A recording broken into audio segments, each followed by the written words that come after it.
Kaixo, Jeu! Kaixo, Jeni! Zemuz!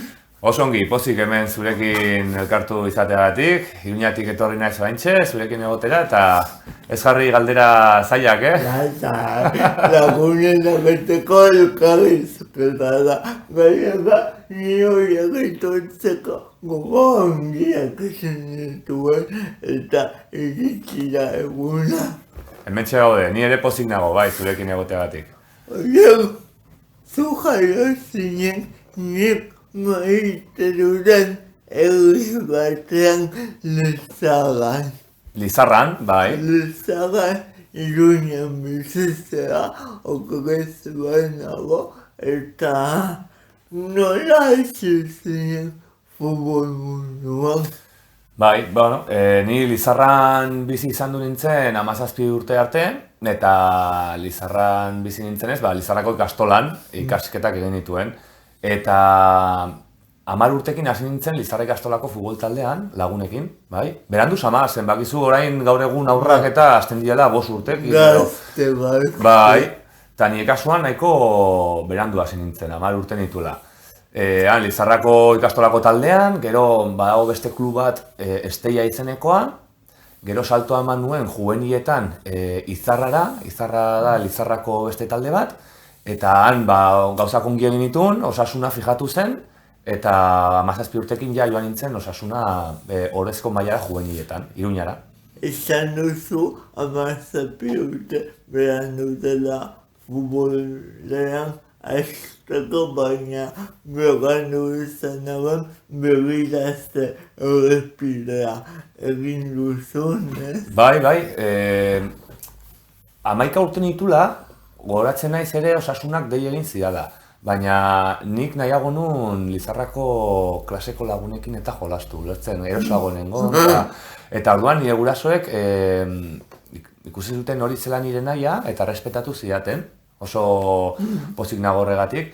Esan zuten, bueno, joan bar baldin badu Osasunara, joango da aurrerago. Eta justo 17 urte nitula, iritsi zen Osasunaren deia, eta orduan bai ezin nuela ezetz esan, ulertzen. Gainera, bueno, zu euskalduna zera, eta gainera esan dezakegu Osasuna dela euskal izenak genuen ekipo bakarra bigarren mailan, ez? Bai, guretzat ohore bat, ez? Osasuna azkenean bakizu, Nafarrok euskalduna gara, euskara Nafarrokoa da ere, eta gure futbol taldeak euskarazko izena izateak, ohore puntu hori ere badu, ez? Guretzako harrotasun puntu hori. Eta bueno, orain lehenengo mailan gaude, egondu gara ere bigarren mailan denboraldi batzuk, baina nik uste dut orain Osasuna osasuntsu dagoela, ez? Bere izenak dion bezala. Beti egon da osasuntsu, edo zergatik kanpotik ikusten dugu modu batean, baina zuek jokalariak eta zabiltzen sakonago izango duzu, ez? Bai, zuk pentsa da Madalaia urte pila eta kapitaina naiz, eta ezagutzen dut kluba barrendik ongi, ez? Eta zuk diozun bezala, azkenean Osasunak edo klubak ematen duen itxura kanpoaldera, bat izan daiteke, baina barnetik ezagutzen dugunok badaukagu beste ikuspegi bat. Eta egia da, orain gaur egun bai Osasuna taldea tinko dagoela, ez? Ekonomikoki, deportiboki eta ongi gaude, osasuntsu, baina egon ziren garai batzuk nahiko egoera latzak pasatu genitunak, bai? Bigarren mailara jaitsi ginenean, geratu zen agerian genuela zor pila bat, eta horrek eragin handia izan zuen taldea sortzerako orduan, kasi bigarren mailara jaitsi ginen, eta desagertzear egon ginen, pentsa. Eta horrako talde batek nola egiten dio egoera hori? Bira, bakizu, askotan gertatzen den bezala, gauzak gaizki doazenean edo ezain ongi doazenean, klubek normalean egiten dutena da arrobitik jokalariak atera. Ez dutenez kanpotik jende jokalariak ekartzeko gaitasuna edo ahalmena, egiten dutena da, ba, Osasuna Promesas edo beheko kategorietan dauden jokalariei aukera eman eta aurrera, eta normalean ongi atatzen da postu hori, baina behin, ja lehenengo mailan edo ongi gaudenean, ja ahaztu egiten da pixka eta arrobiko kontua, eta nahiz eta guk sortea dugun eta Osasunan beti arrobiari erreparatu egiten zaion eta jokalariak ateatzen diren arrobitik. Eta zuri pertsonak zer eman duzu futbolak eta komentatu ditugun esperientziak. Ba, galdera sakona da, oso, porque azkenean zu pentsa nire ogibidea dela, bai? Eta nire bizitza osoa eman dut futbolean, eta ulertu esan behar dudana, baina ez dakit beste zer egiten, ez? Beti egin dudana izan da futbolean jokatu.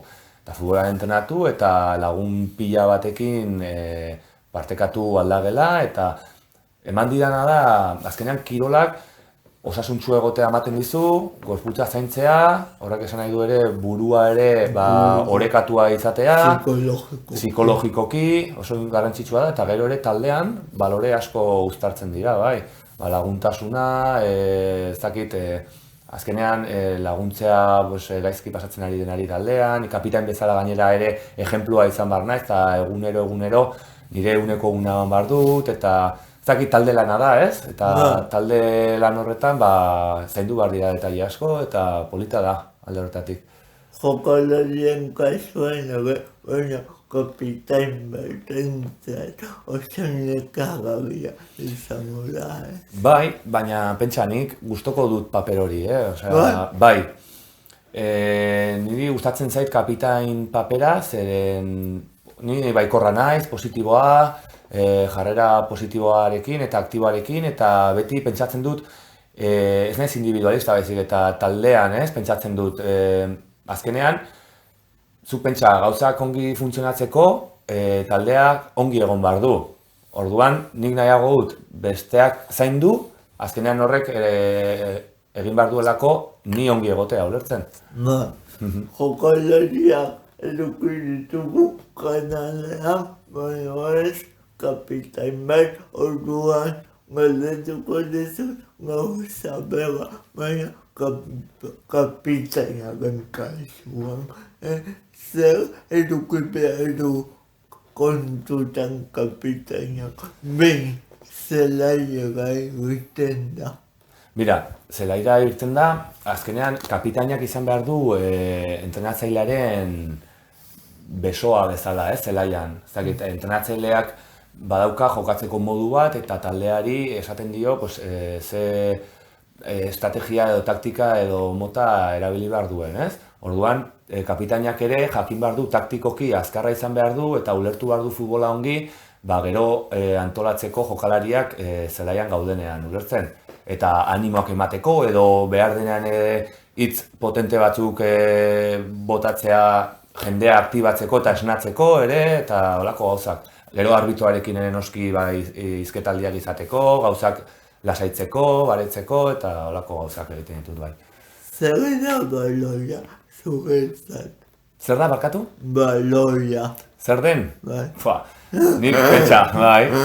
Nik orain baitut 3 seme alaba, txikiak 6, 4 eta 2 urtekoak, eta nik ez diet, jaiotik direnetik ez diet baloia ondoan jarri, ez? Baina beraiek bilatu dute baloia, ez? Eta niretzako hori izan da, ez? Niretzako izan da gailu bat, tresna bat, tramankulu bat, beti ondoan izan dudana jaio nintzenetik. Baina naturaltasunez eta naturalki, bokazioa izan da, ez? Ni beti baloiaren atzetik. Ikusten dut baloi bat boteak ematen, eta beti banoa joaten zait bista aregana, ez? Orduan, bokazionala da, nire bizitzan oinarri izan den tramankuloa. Eta txikitan ere bai, alakoa zinen. Bai. Nire ama, beti, harritu egiten zen nola baloiakin atatzen nintzena etxetik, eta Lizarra ikastolako patioan edo Lizarrako plazan, beti ematen dituen orduak eta orduak lagunekin edo harrapatzen duenakin futbolean.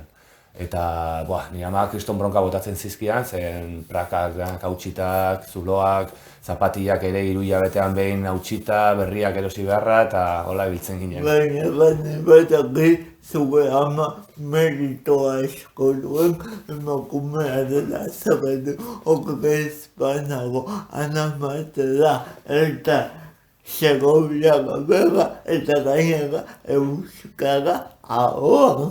Bai, ikusi dut ikasi duzula, nire bizitza eta nire familiana.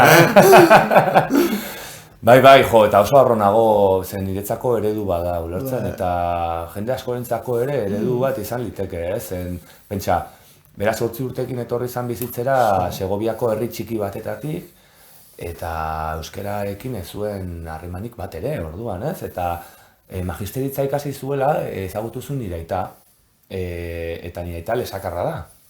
Orduan, lesakako eta Iruñan zeuden magisteritza ikasten, eta nire aitaren kuadriakoak euskaldunak ziren, baztangoak eta bortzirikoak, eta nire ama haiekin juntatzen zen, eta orduan euskara entzuten zuen, eta zakit, arreta deitu zion, eta ikasteko grin hori sortu zitzaion, eta ikasi egin zuen, bai, eta niri beti ama hizkuntza, nire amaren partez, ama hizkuntza euskara izan da, pentsa.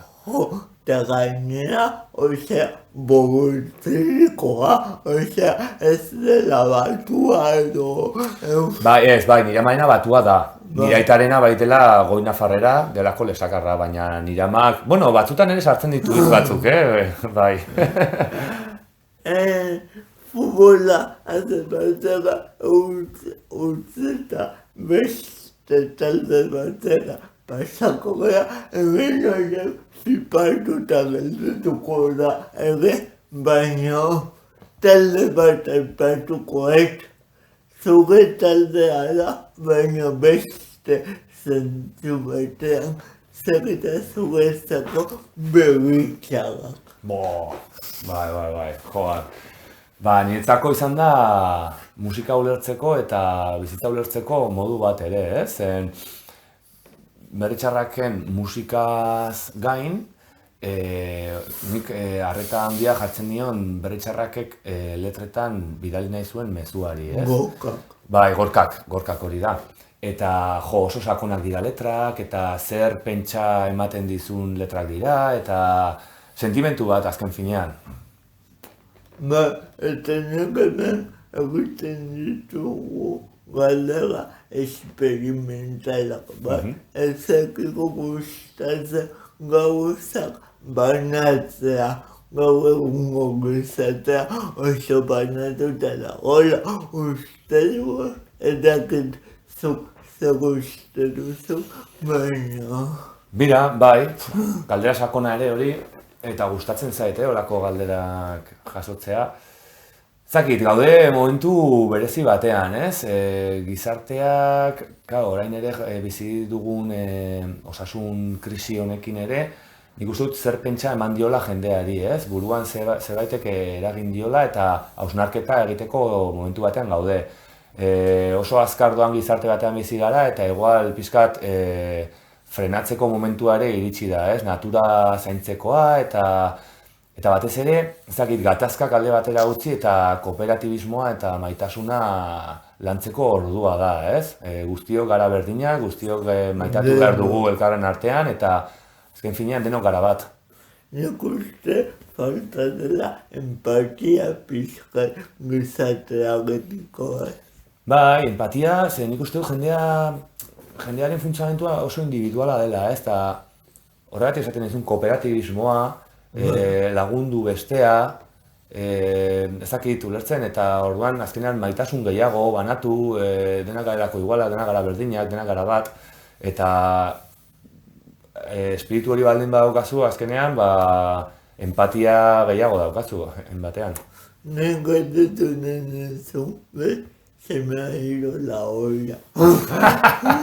Nire ere gertatzen zaitu batzutan, Badutu nenezu, ze lotura egingo zenuken hausen galdera esperimentala, ze lotura egingo zenuken musika eta futbolaren. Oso ona ere hori. Begira, badaukat lagun bat, Betelu ezagutzen duzu? Araitz Betelu, Nafarroko herri bat, lor Lekunberritik bera, Maiopetan. Eta artista dena, Gorriti, bai? Artista da, egiten ditu eskulturak eta... Gogoiti hastia, hori ez da, piriketa porotxekin ebide. Ez dakit berdina izango den. Ez dakit, bai. Bueno, artelanak egiten ditu, eta berarekin batzutan solasten naiz, telefonoz, eta esaten dit berak. Joar, eske zuek futbolariak ere, hainbatean artistak zarete. Zen azkenean, gorputzaren koordinazioa, mugimenduak, baloiarekin, arerioekin, nola eskibatu, nola gola sartu behar den, laguna ikusia bakarrik dagoen pasea emateko, prezizioa eta zehaztasuna handia behar da, ez, futbolean, eta da, arte mota bat, dantza moduko bat, ez, beste taldekoekin nola erlazionatzen zaren, ez, berak esaten dit asko. Eta musika ere artea da, ulertzen, horregatik lotura hori hartzen da. Eta dantza hori, nahiz eta dantza musikala ez ezan, dantza ere musikakin lotua dago. Hori da, dena zaku berdinan ez da, artea eta... Horiak, mila esker, benetan. Bukatu dugu, dagoeneko? Ekotzea gaitu, benetan, nire ilusioa egitezia. Bai, badakit, egon gara hitz egiten, garai batetik ona, eta nola azkenean nik esan izun baietz, lo que pasa que bakizu futbolearekin ibili naiz buru belarri, eta orain duela aste bete bukatu genuen liga, eta liga bukatu bezain laster esan izun, etorriko nintzela Donostira, zure etxera, eta egingo nula gustora zuekin elkarrizketa. Eskertzen da benetan. Eta elkarrizketa bikaina, Benetan, galdera onak. Momentuak etorri zakit galdera. Oberena improvisatzea. Hori da. Bilaleko ziago mucho hangiba, gure ikuslei. Noski baiet. Ama jende. Musu bat, aio!